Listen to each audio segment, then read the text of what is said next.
get this going. Oh Christ, that's a bit close. There we are. Welcome, happy Saturday morning, and thank you for joining me for my glaze talk. You guys have already heard the intro.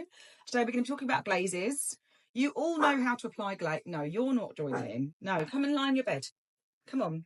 I can put your bed next to bed. Okay.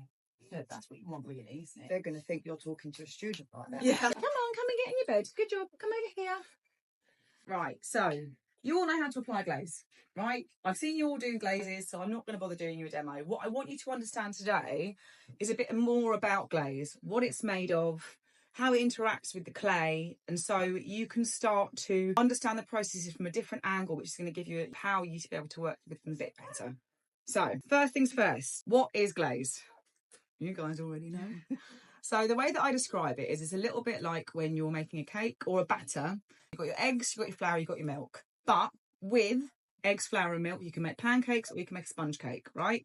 Don't be distracted by the dog, Piggy.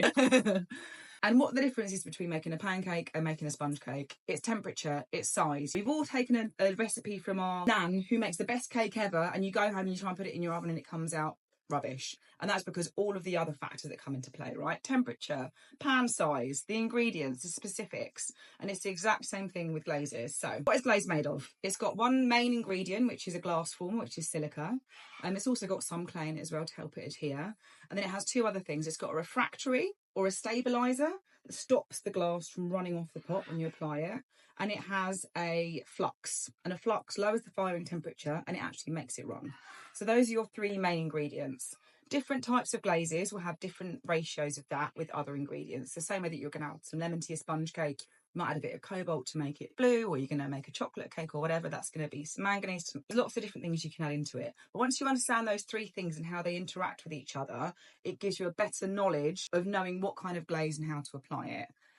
Glaze is only half the story. The other half is the actual clay itself. So what clay it goes on is going to really affect the outcome of what your glaze is going to look like. So if you're obviously working with darker clay, that's going to, we have these examples obviously on the board as well. So you can see how just those main clays, the glaze that we have in the studio, react on a darker clay versus a lighter clay. Those layers of just colours are going to make a difference, but also the gases that are going to be produced by the darker clays as well, because darkness is sometimes produced by iron, or it might be a manganese, or it might be some other kind of additive, and that will produce more gases than ones that don't have those other sort of impurities in them. Right, so let's talk about bisque. So your bisqued pieces are going to affect how your glaze is going to behave as well. So what is bisque? The reason we bisque our pieces in the studio is for a few reasons. You might have seen on Throwdown they were raw glazing their pieces, right? It's possible, but we avoid it for a few different reasons. Number one, raw clay will emit loads of different gases. If you've ever been in the studio and there's a bisque firing going on, then it's the stinkiest of the glazes, right? The glaze firings are much less stinky. There's loads of combustibles that are inside this clay that needs to be burnt off, so they all come out. If you've got glaze over the top of that, sometimes it can cause blistering, it can cause pitting, all kinds of different things. So you're getting rid of them, number one. Number two, if you muck up your glaze on a wet pot, you can't wipe that glaze off. That's it, that's a one-stop shop. That glaze is going on and off, and then you can't then just think, oh, I've messed up, I need to remove it, because your pot will just dissolve. So we work with bisque. So what is bisque? Bisque is basically like a sponge. And it's that kind of absorbent quality of the clay that makes it work with the dipping glazes and the brush on glazes that we use. I described it earlier as having sort of little capillaries that go into the actual body of the clay. And it is in that absorption of the bisque that helps it bond with the actual glaze itself. How can you tell if a piece has been bisqued? I know that sometimes it's kind of, especially if you're working with a clay that doesn't change colour when it goes through the bisque. A couple of things. Give it a tap. And the other way that I do it, which I don't always recommend to other people, is if you put your tongue on it, right? Don't go around, only lick your own pots, guys. Don't lick other people's pots. But you will feel your tongue go, because it's so absorbent, it will literally almost like, it will pull the moisture out of your tongue. So that's another. This is my pot bisque. I'm going to make a little lick. But we want that absorption. So once you've got those ideas right, so is it going to be a runny glaze? Is it going to be a shiny glaze? That's going to make a big difference about how much you can apply to it. Right, so issues that happen with glaze. Number one, when people say, I tried it, but half my pot's bald. That is usually because you haven't mixed your glaze properly. So the glazes that we use in the studio, the dipping glazes, you are all familiar with them. And you know that on the top, we're going to have a layer of water. And at the bottom is going to be all those goodies that we talked about, the silica, the flux, the stabilizers, the colours. If you give it a really good stir and then walk away and say to your friend, oh, have you seen my pot? I need to go and do it. And then give it a little while, come back. It does not take long for those particles to drop. It really doesn't take very long. And you might find when you dip your pot in, half of it's got loads and loads of colour on it and the top half has just absorbed that water. So you need to make sure you're really stirring it in between the pots being dipped. And sometimes, even if you've given it a really good stir, just before you dip it in, one more little quick stir can't hurt. Do we all know how to check if it's been properly stirred? I'll remind you. Dip your finger in, exactly. So you're going to give it a really good stir. Dip your finger in, take it out again. Actually, let's do a demo, shall we? Let's do a demo of stirring some glaze. So it always takes much longer. So where we have that transparent bit of water at the top, if I was to dip my pot in that and take it out, you can see exactly what I mean. All the goodies at the bottom, all the water is going to be absorbed by that pot at the top. And what happens once it's absorbed water? It's not going to absorb any more glaze. So you actually can't glaze it on the same day. You're going to have to wait another day. People sort of think, but I want to glaze it now. You won't be able to. So you have to make sure it's had a really good stir. We have various apparatus, as you're all very aware of.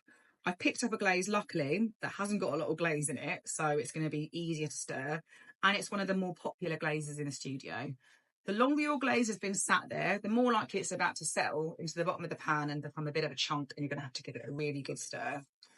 Rule of thumb is give it a few stirs one direction, stop, and then go anti-clockwise, because it kind of really helps get those particles suspended. So I'm now going to have a check. Fingertip, dip it in and take it out. That's pretty good, actually. So how long should you dip your piece into the glaze for? 3 seconds. That's it. Around 3 seconds will give you a good even coat. So that's what we're looking for, a nice even coat. If it runs off your fingernail like that, that's perfect. So if there was more glaze than that, it would have taken longer to mix. But I went for an easy one there because that's not the main. But see, there was still all that stuff on the bottom. So actually, I could have done with more of a stir. Right, so number one, make sure you're really stirring your glaze. If you're using a brush-on glaze, obviously, when you have a look inside, it's going to look really different because it shouldn't, theoretically, have a big, thin layer of water on the top. This has had all of those particles suspended in the liquid using gums. So they mix them in there. So when you apply it, theoretically, it should be nice and even. Still give it a really good stir, especially if it's got any of these little chunks and spangles in it. But the reason that you need to put on a few coats, normally they will say on the side how many coats that would recommend for the best results. But the reason is if you only apply one coat, you're going to get patches. Because those gums that suspend the particles, they're not completely evenly distributed. So it won't just be thin, it will be kind of a ball bit and a ball bit here. So a few coats. Things to think about when you're applying your brush on glazes. Let the coats dry in between. If you apply your next coat too quickly, you can very easily put it on your nail varnish, put the next coat, you're going to drag a little bit of that glaze off. Marlo. So let it dry really well in between. Make sure you're cross-hatching those layers. So one layer going that way, next layer going that way. You're less likely to pull some of that glaze away. And the third thing is make sure you're using a long bristled soft brush. The fan brushes are really good. Don't go for something short and stubby, otherwise you're going to find you're just going to get those little brush marks in between. Again, a glossy glaze is going to be a lot more forgiving and will melt and heal over much more than when you're satin or your matte glazes because they stay a lot more where you put them. So, bald patches, number one, we want to avoid them. Next thing, crawling. Who knows what crawling is? Crawling is where your glaze crawls together and binds to itself versus... Does anyone have any idea why that might happen? Too much? Yes, that's one reason. Why else? Is it overglazed? Just, you know what I mean? Yeah? It's overglazed. There's 2 other reasons why it might happen. And not being dry enough. Yes? Yeah? Anyone else? Is So it wrong clay or sometimes? So clay fit is one that is a good point, but that's going to be, we'll come back to that one in a minute. Okay. So crawling specifically can happen when you put on too much glaze. So your clay, again, we're going back to your clay is going to be a big part of why your glazes aren't doing what you want them to do. If your clay is only so thick, you know, if you've got a thin piece of clay, once it gets saturated with glaze, sometimes it gets oversaturated. So the glaze doesn't want to go into those capillaries we were talking about. It kind of pulls out and joins to itself. And there you can see that sort of beading, right? Sometimes people do these glazes deliberately as a decorative choice. But again, if you want to drink your cup of tea out of it, it's not nice to have great big lumps and bumps there. The other thing is not cleaning your bisque.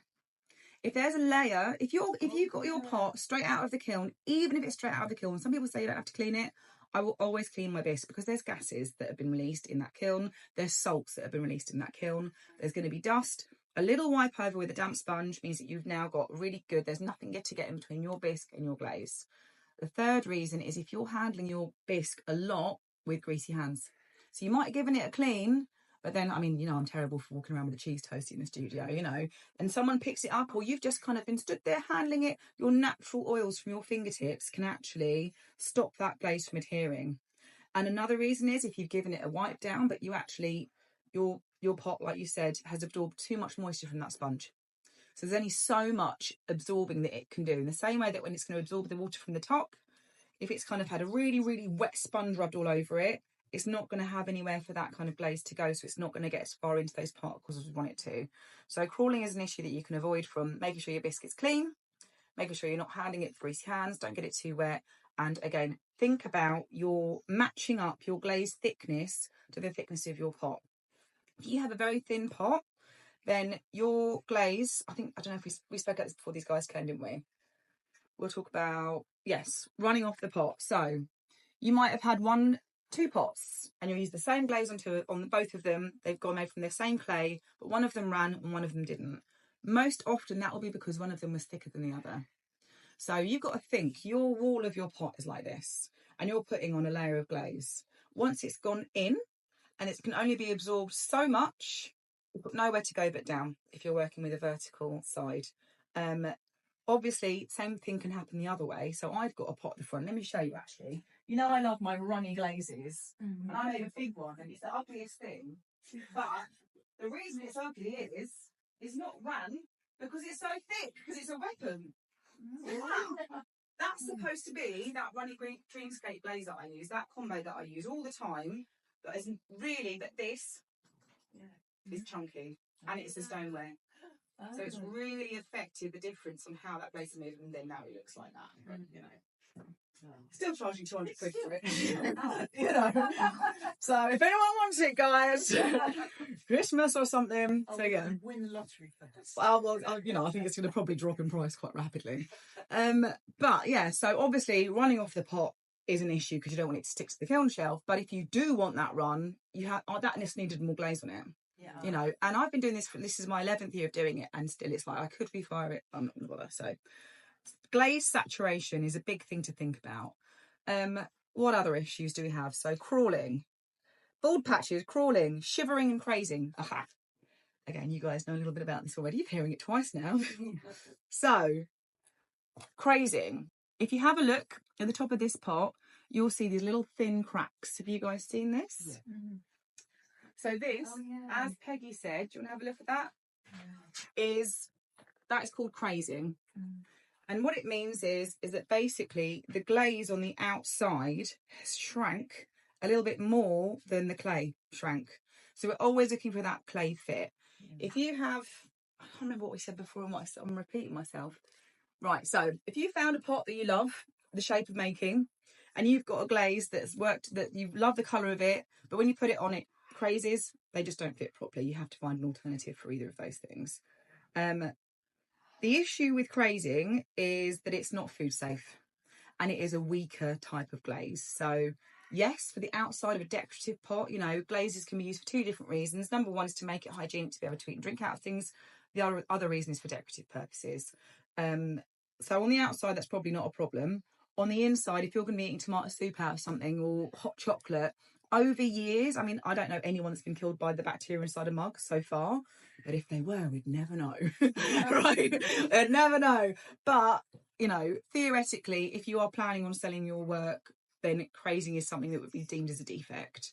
I really like the look of glazing, and you can get crackle glazes, they're called. So, you know, if you're making vases, or again, if you need to put it on the outside of a mug, then that would be fine. However, something I want you to think about on this pot is the bottom bit didn't craze.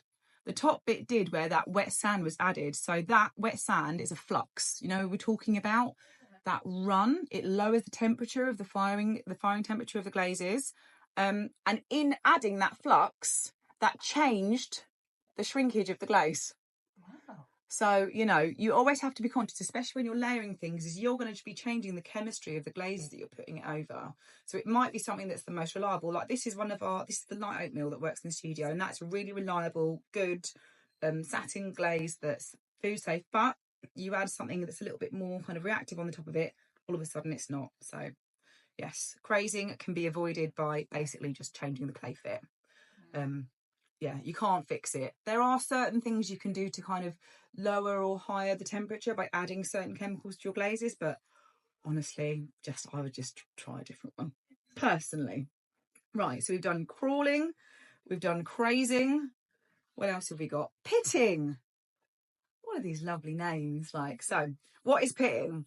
If you have a look, you may have noticed on some pots you get these little kind of pits and holes in the glaze, so you can pass that around and have a look. Again, that is a clay issue versus being a glaze issue. I mean, it's a glaze issue when it's sat on top with little holes in it, but that is from some of the outgassing from the actual clay itself. So we talked a little bit about what happens in the bisque firing when all the gases are escaping. More gases escape in the second firing as well. So if you have any, again, you can see them here. These are some of the bigger air bubbles that can happen. And that's on one of Jodie's pieces. And that's with one of the brush ones as well. So there's a few different reasons that can happen.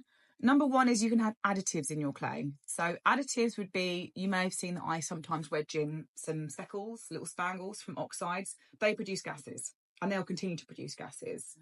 Again, it can be changed. If you're really in love with that finish, you can sometimes bisque your pieces a little bit higher. So the temperature that it gets fired at the first firing, it means they get a little bit longer and a little bit more gases are escaping. The other thing that you can do is just make sure your glaze is a bit thinner. So if it's thinner, it's got more of a chance to sort of heal over. You can see there's probably a little bit of a difference there. And the last thing is, it might even happen whilst you're applying the glaze. When you've applied your glaze and you can see little pits, again, that's from the air escaping as you dumped it in and out. A fingertip and a little buff is going to help smooth that out for you. So pitting. Oh, what else have we got? Bubbling and bloating. This is like, I feel like a little witch today. I always feel like a little witch. Bubbling and bloating. So I can show you two different things. So this, you can see all these blisters have come up. So part of the reason for this blistering is because that is a dark clay with lots and lots, and it's quite thick as well, with lots and lots of gases that are coming out from the iron that's in that clay that's created that colour. And this glaze just didn't, because it's a matte glaze. Parrots are kicking off. If this was a glossy glaze, it might have let those gases escape through those little air bubbles that will happen in the kiln, and then it will heal over. It will naturally seal itself. Because it's a matte glaze, it sometimes, basically matte glazes melt and then they create microcrystals in them. And those microcrystals, if they started to form before that gas is all escaping, you get these bubbles happening. I'm also going to show you Marlowe's bowl, which is a big example that I use for bloating.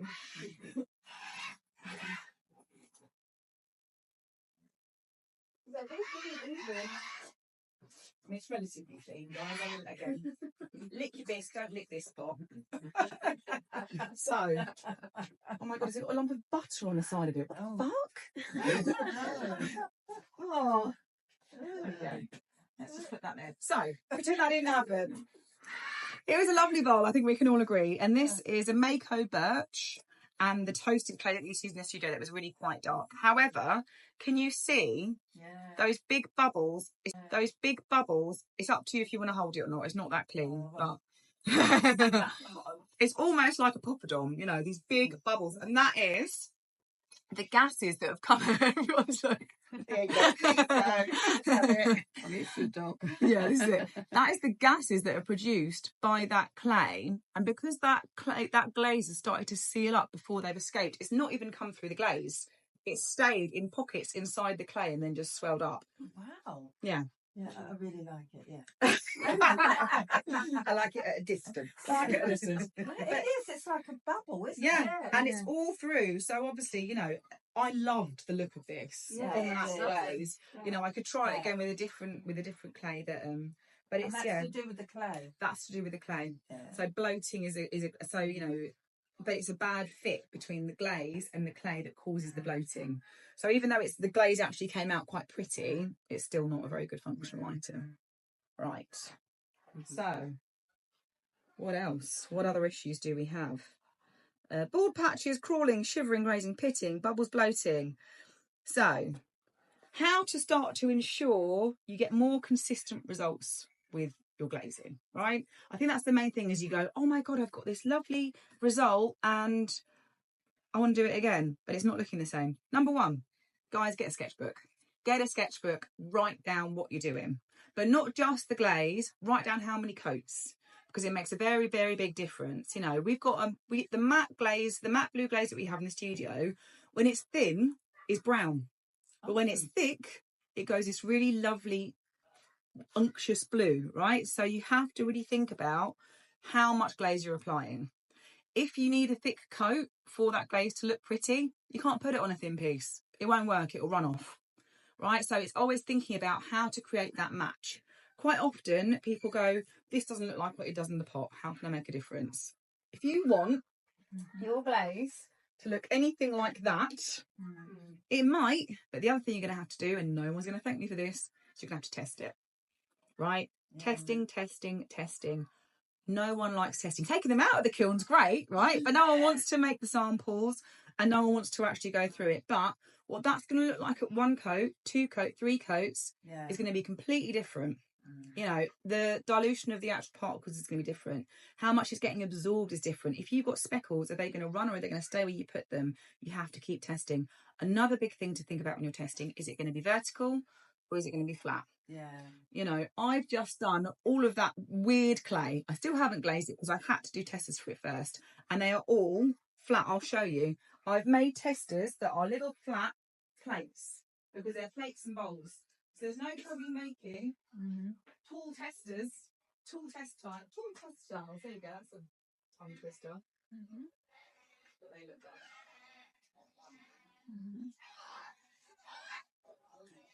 So my test styles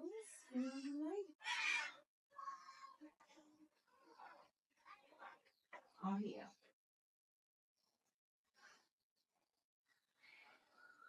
And the reason I did them like this is they're the same thickness as my pots as well. Oh. So it's a little flat test tile. I'm going to see what the glazes look like when they're sitting down. You know, I'm not going to have any like really gorgeous runs or anything. And I also made sure that they're about 3 mil, you know. That is going to give you a more reliable result. Still not going to be exactly the same because, you know, they have feet and it also, you know, there are so many variables. But when you're testing, think about the surface. You know, I see people kind of using the clay sprinkles on a plate. And I have to say, you know, that's going to look like a Petri dish. That's not going to have those runs down the side. They're going to stay exactly where you put them because gravity is not coming into play here. It's just going to be where you're going to be sitting. So, you know, that makes a very big difference. Yeah, testing, test tiles. So if you're buying glazes and you think, oh my God, I hate this glaze, why have I bought all this glaze? I would really recommend getting little tester pots. So if you go into hot clay or you go into Scava, a lot of them have Little pots. These little ones. You know, you can get packs of sort of 10. And in that, the experimentation maybe becomes a little bit more fun. And you're not like, oh my God, I've spent like 25 quid and then a 10 on delivery on this glaze that I don't even like and I can't make it work. Getting little testers, just going to save you some heartache. However, if you have got a glaze that you hate, we all have glazes that we hate, there are ways to make you like it. So don't think, you know, first of all, work out what you don't like about it. If it's just the colour, you can dip your pot in white first and use it as an accent. If it's a texture thing, maybe it needs to be layered, you know. It's in layering those glazes that you can come up with some really interesting results. Again, we're still trying to avoid these pitfalls if we're going to be making something functional. But if it's a vase or if it's on the outside, you can really experiment. And again, that brings that excitement back to it. A lot of people look at glazing as like this, oh, I've got to do this last thing. I've had this lovely time playing with clay and it's been so fabulous. Now I've got this thing that I've got to dunk and hope for the best. No, you need to start, if you take some ownership for it and be like, I feel confident because I've tested and that I can start to predict a little bit. And if I'm not testing and it's exciting, it's experimentation, it's not wasting me lots of money and it's not going to ruin a pot. Ruining pieces that you spent a lot of time on and going for a tester glaze You know, I've seen, I myself have suffered a lot of heartache from pots I spent a lot of time on and gone, well, that's ugly. Like I've literally, and then I'm like, who am I going to give it to? You know, that's not going to go in the shop. So yeah, testing. The other thing that you can start to do is, I know that you're all at the point where you're making things and you can control what you're making now, which is a really exciting time to be in your ceramics, because you can think of an idea and it might not be the first time, it might be the 5th time, but you're going to get to the thing that you want to make. Include the finish in that, because your clay and your thickness at that point is going to affect the finish. So if you can start to include it in your plan, you know, as we were talking about earlier, you want it to be really, really white, use a white clay. You know, to get a white pot, there's more than one way of doing it. Number 1 is using a white glaze. Number 2 is using a white slip. Number 3 is using a white clay and a transparent. You know, there's more than one way to get to these end results. We have so many different things that you can use and experiment in the studio as well. You know, your glaze application doesn't have to just be dipping. You can dip it and then you've got your base and you go, right, I now know that the inside's going to be food safe, the outside's going to be fine. But you can get, you know, one of these and literally pick up a different colour and just drizzle it over the top and have a bit of fun with it. You can use wax resists, you know, and put on a layer of glaze and then splash some wax over it, then dip it in something else. And then that kind of will stop the next layer going onto there. So I think engaging with it from that fun perspective, and listen, I'm talking to myself as much as everyone else, because I get to the point and I think, oh my God, I don't want to go into glazing. The birds are agreeing, you know. But Can you dip something and then put one of them on after? Yeah. Test, experiment, because it might blister, it might do all sorts of things, but it might be the most beautiful thing you've ever seen and no one else is going to know how to do it. So don't tell anyone. Just keep that close to your chest. Keep that close to your chest. You know. I think of my little teacups. You know those cups I made, and it was just one of them because of the clay. It just bubbles, it bloated. Yeah. But I thought that all the clay was like, well, I didn't think there were different. There were the like stone clay, but they weren't the same colour. There you go. One of them just bubbled. Yeah. So it's got like lumps inside. Yeah. That's the outgassing of the clay. That's the thing, and I didn't know that. And you know what I mean? And you think it's something that you've done wrong, and it's not. It's just those materials. There are so many variables as well, guys. Like I always tell this cautionary tale about when I had this big order for these pink mugs. I used to churn out pink mugs like no one's business, right? And I had this lovely website that was selling them. And it was an expensive glaze. It was a very expensive white clay. And they were all the same thickness, the same size, the same kiln, the same glaze, and one firing. They just all stuck together. And I could not tell you, I know a decent amount about glaze. I'm no expert. Like what I'm sharing you is everything that I've got, guys, you know. But I could not tell you why. But there are things like ambient moisture. There are things like gases in the kiln. There are things like positioning within the kiln as well. Because obviously you guys are using a community studio. It's not even having the same as that control. So one mug you might have at the top, one at the bottom, and there might be a slight temperature difference. It can affect the colour of your glaze. There might be gases coming out from a chrome next to a glaze that's got tin in it, and that will make it blush pink. You know, there's loads and loads of chemistry that come into play with it. So even with all of this extra information that will empower you, you're going to look at it completely differently now, which is amazing, which is what we want, right? But there is always that element of we just give a little prayer to the kiln god and we say thank you very much, and but that's also the beauty of it, because it's a collaboration, it's not controlling. And that's what's so nice about working with ceramics. It's kind of this kind of interaction with volcanic rocks, and it's what keeps us humble and excited with it, right? So any questions? Yes. So I know you're not supposed to brush on the dipping glazes, and you're not supposed to dip in the brush on glazes. Yes. That's an absolute no, because it's okay to dribble on some things. So the difference between dribbling something on is it's going to just kind of be a streak or a flow. If you want an even coat, that's the main thing that we're aiming for, right? The reason I wouldn't suggest brushing on one of the dipping glazes is you might get patches. You might get away with it. You know, if it's you want an even coat over your whole pot, why wouldn't you dip it in the bucket? You know what I mean? But if it's an accent, you can put on a band of something. Or if I was going to dip it in the white and then do a nice band of some cobalt blue, really classic. That will probably work. You may have some variation, but again, small amount of variation is fine. But if you've got great big bald patches, because you've done a little brush and you've kind of brushed it all over, and I can spot a pot that's been brushed on with the dipping glaze from a mile off. I'm like, I know what happened there. And again, between each time you're going to tip that brush, put it in, you're going to have to stir that glaze again. Yeah. Like, you know, it's just easier, quicker, dip in and out. You know, again, you can theoretically dip into a brush on glaze, it's just going to get thick and not even. Yeah. When you've stirred that, those particles are going to be really, really even. The particles in the dipping glaze aren't. You know, even if you're giving it a really, really, really good stir, it's going to be thick, it's going to be gloopy, it's going to be hard to control. We're doing everything we can to try and bring in the small element of control to the glazing. I mean, there is obviously a third method of glazing, which is spray booth, which we don't have. But in commercial glazing, it gives you a lot of control, and you can really control the thickness, because the thickness of the glaze, again, you make sure you've got the right amount of thickness, the right thickness of the body. Yeah. So, are you saying that? I remember when I was at Oakland's, we had a spray booth. Yeah.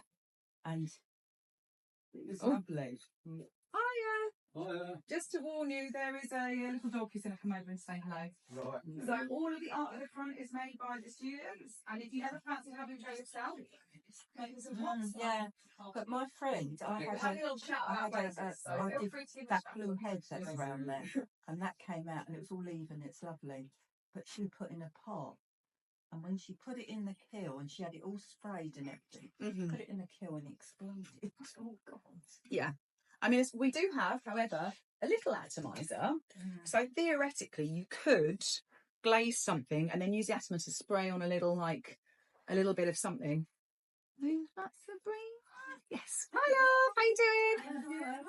Not too bad. We're just wrapping up our glaze talk. So any questions about glaze you can ask now. So yes. Yeah, perfect. More questions. This is good. Okay, so the trouble I have with the dipping one, I always end up with finger marks. I always gripping things in the wrong place. You know, with the tongs and everything. Yeah. So I struggle with that one, even moving up in. Yeah. So when it's practice, it's confidence, and also some things are tricky to glaze. You know, when I'm applying glazes, rule of thumb is I'll normally always apply it on the inside first. Just because it means that if you've done it on the outside, then you do it on the inside, you're handling the outside less. Yeah. So always put your glaze on the inside first and then let it have a little dry. You know, because that's going to also, when you're putting it on the inside, you want to get it out quite quick. Because you don't want it to absorb loads and loads of moisture. So actually, when you come to put it on the outside of the pot, all the moisture's gone into that wall, so it's not going to absorb any glaze, right? So glaze it on the inside first. And it also means you can do the outside a different colour if you want. Try and have as little contact with the pot as possible. Again, I've got like weirdly dexterous little kind of, you know, chimp hands. So I would, if I was going to glaze something like this, I would hold it like that. In and out. You know, conveyor belt. Boop, boop. I wouldn't even pour in and dip. We have the tongs. A lot of people don't feel comfortable with the tongs. You've got to be quite dexterous with it. But there are a couple of rules when you're using them. So let me, if you wouldn't mind passing me a couple of tongs.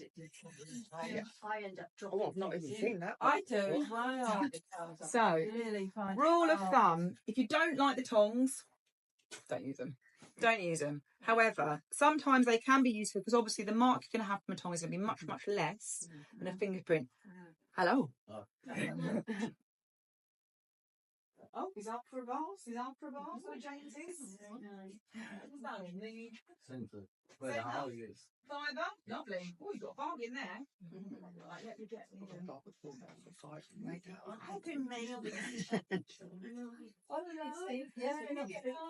Yeah, not too bad. Cabin fever. I'd like to come out. Yeah. It's funny now. It's March, isn't it? I just by the end of the month, I hope that I should be walking about Thursday night. Yeah. And that would be really lovely. Yeah. Oh God, so glad. Right, so wrangling the glazing tongs. These ones are good for flat things, you know. So if you've got a flat bottom like that, get it in the middle. You've got to hold it quite tight. Sometimes even I would say 2 hands, and again in and out. You don't want to hold it in too long because you're going to get like loads of glaze on it and out like that. And then you want to kind of slide it off. I can do that. Right? Little pancake. Yeah, exactly. These guys are You've got to trickier. wipe it quite quickly after that, haven't you? Just Get let the it have a bottom. sit. No, you'll be all right. Just let it have a sit. Let it dry and then deal with it. These ones, I have gone through the side of a lot of pots with these ones. If you're holding them the wrong way. So if you do it like that, you know, if you think that's a thin piece of clay there. So you could go in like that, but I honestly have bust lots of holes in them. So the way to do it is one corner has little kind of tongs that come out like that. You want that to sit there, and generally that's the thickest part of your pot is that corner, pretty much. So if that's going to be held there, sturdier, and then on the inside, it's in the same spot. Oh God! But again, it has to be the right shape for this to work. No, it's so hard. It won't. It will work on something that's a little bit firmer. I know it's because it's the wrong way around. There we go. So they're not. But you see how that's in like the kind of like the sturdier part of the pot, and this bit here is kind of that has given me a pretty firm. Using the corner of your pot, if you have a corner. If you don't, you might find the tongs are going to go through. But again, people who are confident with them, go for it. If you're not, don't. Fingerprints. So again, as little contact as possible. If you've got a foot, brilliant. That gives you a way to hold it. And you put it down, a blob of glaze, and just blob it on there. Let it get really dry. If you have excess clay and excess glaze even, you can use a metal rib tool and give it a little shave. And just a little bit of a rub down with the fingerprint. Fingertip. I haven't got any fingerprints anymore. We were talking about this the other day. Fingertip. Things to think about with that though. Glaze is toxic when it's powdered. Don't stick your hands in it for too long as well. I know I lead by a bad example by sticking my hand in and giving the glaze a really good stir. But theoretically, you don't want to be having too much exposure to it. So if you're giving it a really good buff like this with the fingertip, do you know what I mean? Try not to get it into your lungs because, again, we are always health and safety, silicosis. If there's lots and lots of shaving to be done, you can do it over the bucket or you can do it outside. But yeah, there's no real way of getting around it. Otherwise, it's brush on. But brush on is a slower process. But again, if you find joy in it, don't forget it is about the process. That's why we're here, is because we love it. And you know, spending that time with your piece is never a bad thing. You're always going to feel that energy. You're going to see the difference of when you spent that time with it. You know, we've all got bits that you love and you think, yeah, I worked hard at that and I turned it around or whatever. So yeah, fingertips. But also, I quite like a fingerprint. You know, if you go to one of the shops in Hackney when they've got all these pots that have got runny glaze all over them, most of them will have left the fingerprints at the bottom. You'll see them, and it's like it's another maker's mark, right? So just sometimes embracing it, you know. I'll leave them to prove I made it. This is it, you know. The hard work went into it because you dumped that in some glaze, exactly. The thing that really annoys me is when I do the inside bit, I always have dribbles. And even if I rub them back a little bit, whenever I do the outside and it's fired, you can always see where it dribbled. I would say do the inside and then wipe it with a wet sponge. And maybe it has to just be a little bit of a longer dry before you move on to the next step.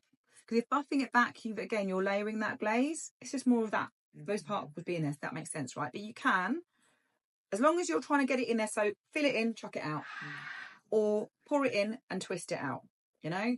And then let it have a dry. Wet sponge. I pour it in and I go, No. You want to be in and out. The quicker it's in and out, the better. Also, if there is a lot of moisture that's happened because it's been in there for a long time, you're going to get a thinner layer on the outside anyway.